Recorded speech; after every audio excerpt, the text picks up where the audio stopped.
O papo hoje é sério, não que os outros não sejam, mas hoje rola também uma indignação aqui. E eu não podia deixar esse dia acabar sem eu vir aqui abordar esse assunto.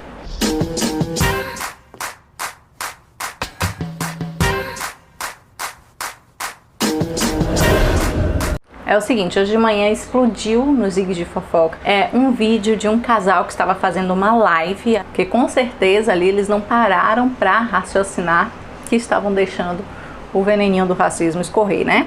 E eles resolveram falar um pouco de como eles se conheceram, como a relação deles deu início. Eles são pastores de uma igreja batista, acho que a Igreja Batista do Calvário, né, de Toledo, mas a fala deles e o fato de estarem tão confortáveis falando aquilo de maneira simples, a gente consegue ver, né, como a nossa sociedade ela é racista e como o racismo ele está entranhado de maneira até naturalizada. E foi assim, né? Acho que foi num culto de quinta-feira, a primeira vez que a gente se viu. Né? Eu já estava indo, mas ele estava de cirurgia e não estava indo na igreja. E foi algo assim, bem, bem especial. Quando eu vi ela, para quem é de Toledo e sabe, né, a Thay tá ali, Tainara. A Thay tá ali. Oi, Thay. Então, quando a gente ia na igreja, quem conhece a gente de Toledo sabe que a Igreja Batista do Calvário na Vila Pioneira é uma região mais pobre. Né? E na região lá da Pioneira a gente não via loira, né, como a minha esposa. E quando ela veio para o culto, tipo, destacou, porque tudo pessoal assim mais classe pobre, meio... mais moreno, queimando o sol. Meio encardido, um povo meio sujo. Assim, quando ela veio, eu pensei, essa daí é da zona mais nobre da cidade, né? Eu era de lá, nem era da zona mais nobre, não. Mas ela era um pouquinho mais para baixo, ali na Vila Paulista, né? Pior ainda. Olha como ele se refere às pessoas da comunidade que ele faz parte. Né? Isso que é engraçado, né? Porque assim, ele faz parte de uma igreja, de uma comunidade religiosa, da qual ele desdenha dessa forma, com essas palavras. Eu acho que essa é a importância da educação, de se falar sobre o tema, de entender que determinados termos não são mais aceitáveis e etc. Se colocar no lugar do outro e não mais permitir que esse tipo de fala continue acontecendo. Muito menos quando vem de pessoas de influência religiosa, né? Não é um caso isolado, gente. Não é um caso isolado. Eu acredito que nós, como igreja, não podemos mais continuar permitindo esse tipo de fala. Tá? Então, não importa se for o pastor, se foi o diácono, se foi o primeiro ancião, se foi um membro comum, esse tipo de comportamento deve ser repudiado, deve ser chamado a atenção e as pessoas devem ser levadas à consciência do porquê aquilo está errado. Eu tenho uma experiência rápida para contar sobre essa questão, por isso que eu disse que não é um caso isolado e nem é um caso particular que acontece apenas na Igreja Batista. Isso aconteceu comigo quando eu me mudei de um estado para outro. E nós começamos a procurar uma igreja para frequentar, eu e meu marido. Nessa, a gente passou a visitar algumas igrejas e era interessante que quase todos os cultos que a gente ia para conhecer determinada igreja e tal, um pregador diferente, não era o mesmo pregador que estava em várias igrejas, né? Ele sempre trazia uma piadinha.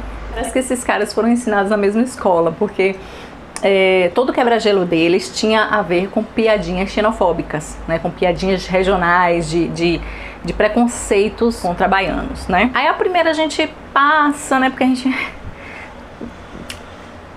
não sabe nem o que pensar, né? Aí a segunda vez eu já me senti incomodada, porque obviamente eu estava sendo tocada, né? Eu sou baiana que sou.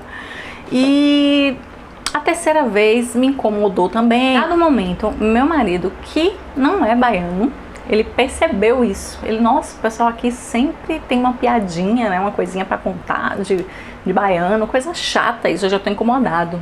Quer dizer, ele que nem era baiano já estava incomodado. Imagine eu, né? E aí um dia eu fiz assim, nossa, eu já ia pra igreja assim, ó. Eu já sei que eu vou ouvir piadinha de baiano. Quando, nesse dia, depois que até que ele falou isso, que já estava incomodando em mim, mas eu não queria falar, porque depois ia dizer, né, nada a ver, porque é assim, né, gente, a gente é agredido e quando reclama, o povo ainda acha que é mimimi, que é nada a ver. Aí, quando eu pensei dentro de mim assim, ó, tá tão demais isso, tá tão gritante isso, que até ele já percebeu. Então assim, eu não vou mais aceitar. Da próxima vez que eu ver outra piadinha, eu levanto e saio. Eu vou reagir. Ou eu levanto e saio, ou eu vou chamar a atenção do pregador no final para ele se tocar, que não tem graça isso. E aí, eu fui para a igreja nesse dia, mas para sorte do pregador, essa pessoa que foi pregar não falou, não fez nenhuma piadinha assim tosca, né? Não foi uma, nem duas, nem três vezes, não foi a mesma pessoa, foram diversas pessoas diferentes, em igrejas diferentes, traduzindo. Como eu já tinha dito no começo, não é uma coisa anormal. É uma coisa que eventualmente acontece sim nas igrejas. Eu tô falando aqui de um testemunho meu sobre xenofobia, mas sobre racismo, eu não lembro agora de já ter presenciado, mas possivelmente, porque eu tô dividindo minha história aqui, porque pra mim, gente, já deu. Isso é uma questão que eu não aceito mais, não dá mais pra aceitar. Então assim, antes eu não sabia como reagir, às vezes eu tinha medo, mas já de um tempo que eu parei para analisar sobre essas questões, que eu decidi que assim, na hora que eu ouvir esse tipo de abuso, eu não vou mais aceitar e eu vou me pronunciar ali na hora. Porque assim, já que a pessoa ela não se sente desconfortável em estar agredindo o outro, pensa assim, se a gente faz o erro em público, nada impede de ser chamado a atenção em público também, né? Porque já que você não teve vergonha de vomitar o seu racismo em público, né? Tem que aguentar agora a chamada de atenção em público também. Não permita mais que isso aconteça na sua igreja, na sua comunidade, onde você estiver, né? Assim como a gente, como eu como cristã, sou ensinada a não me sentar, não me deter na roda de escarnecedores, né? E essa é uma postura que eu faço, que eu tenho dentro de mim muito clara, de não aceitar estar num lugar onde as minhas crenças não estão sendo respeitadas, etc. Existem outras questões para além da nossa crença, né, que tem a ver aí com caráter, com ética, com moral, que também não deve ser aceito. Só que assim, não foi uma nem duas pessoas que perceberam esse racismo na fala dele, né? Foram inúmeras pessoas a ponto dele desativar, deles dois, né, do casal desativarem o seu Instagram, né? Então assim, hoje eu fico até contente pelo fato de perceber que quando essas coisas acontecem, a nossa sociedade agora está organizada de uma forma que não deixa mais passar.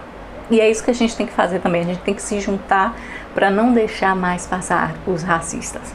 Os racistas e os preconceituosos não passarão. Então é isso, esse é o meu recado de hoje, a minha indignação aqui que eu gostaria de demonstrar. Eu espero que esse tipo de coisa acabe, né? Porque a gente vai para a igreja para ser confortado espiritualmente, a gente vai para a igreja para ouvir a palavra de Deus e não para ouvir preconceitos destilados por pessoas qualquer, seja pastores ou não, de forma tão venenosa e que só causa incômodo, não acrescenta espiritualmente em nada. Então é isso, eu gostaria também de ouvir o que você tem a dizer.